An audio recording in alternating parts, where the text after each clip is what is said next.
खानदान कौन है? निकला है। देखो, इन्हीं के द्वारा लिखे गए ग्रंथों, पुराणों, उपनिषदों में या वेदों में या इतिहास में या इनके आइडेंटिटी कार्ड में या सरकारी रिकॉर्ड में किसी के नाम के आगे प्राचीन काल से और आज तक ब्राह्मण लिखा नहीं मिलेगा। जैसे कि मेरे नाम के आगे मीना लिखा है, आप सबके नाम के आगे मीना लिखा है, जाट के नाम के आगे जाट लिखा है, गुजर के नाम के आगे गुजर लिखा है, माली है वो कोतवा लिखते हैं या माली लिखते हैं, समझ लिखते हैं। लेकिन ब्राह्मण किसी के नाम के आगे लिखा कहीं भी मिल जाए तो वो मुझे बता देना। शर्मा तो लिखे, शर्मा शर्मा तो हमारी भैंस के सींग से पट्टे पर लिखकर बांध देंगे। शर्मा और वर्मा ये वे दो शब्द हैं जो अपने जातीय खानदान को छुपाते हैं, क्योंकि इनका कोई भी जातीय खानदान या कुल नहीं होता।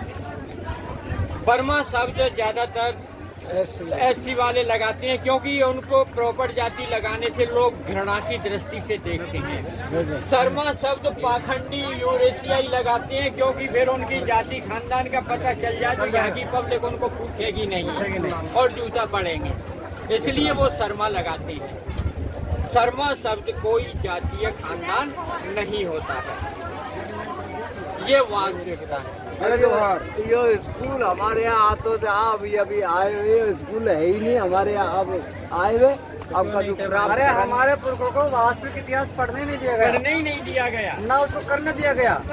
हमारे पुरखे बिल्कुल अलग थे। अभी देखो चोर की चोरी बताता हूँ, आप सब क्या कहते हैं? राम राम। मैं मान लेता हूँ, अभी मैं कह रहा कि राम नहीं हुआ है, लेकिन मैं मान लेता हूँ कि इन्होंने लिख दिया, आपने मान लिया और हो गया।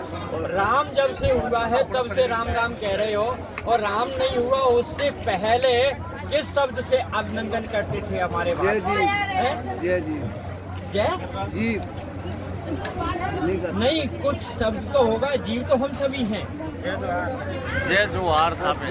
रामचरित मानस में जगह जगह लिखा है कि महाराज निषाद जब गए हैं, आदिवासी थे, राम से मिलने, तो वो जोहार अभिनंदन किया है, और प्रजा गई है मिलने तो क्लियर लिखा है कि महाराज निषाद को जोहार कर करके गए। और दशरथ के अंत्येष्टि समय जब वो दाह संस्कार किया, अंतिम संस्कार, तब भरत थे, भरत शोक में डूबे हुए थे, और समस्त अयोध्या वासियों ने भरत को जोहार वंदना किया, और भरत ने शोक में कोई जवाब नहीं दिया है। लेकिन रामचरितमानस के पाठा में क्लियर लिखा हुआ है कि उन्होंने खुले में पूरे अयोध्या वासियों में, अब एक जाति से तो संबंध नहीं है, फिर उन्होंने जोहार वंदना क्यों किया? राम से पहले राम के पूर्वज क्या कहते थे? जोहार। भारत का हर व्यक्ति प्राचीन काल से क्या कहता था? जोहार। और जोहार का मतलब है कि हे परम शक्ति प्रकृति माँ, मैं आपको समर्पित होकर कहता हूँ कि सबका कल्याण करो और सामने वाले का कल्याण करो। और सब मिलकर बोलो जय जोहार। ये है। बहुत खूब।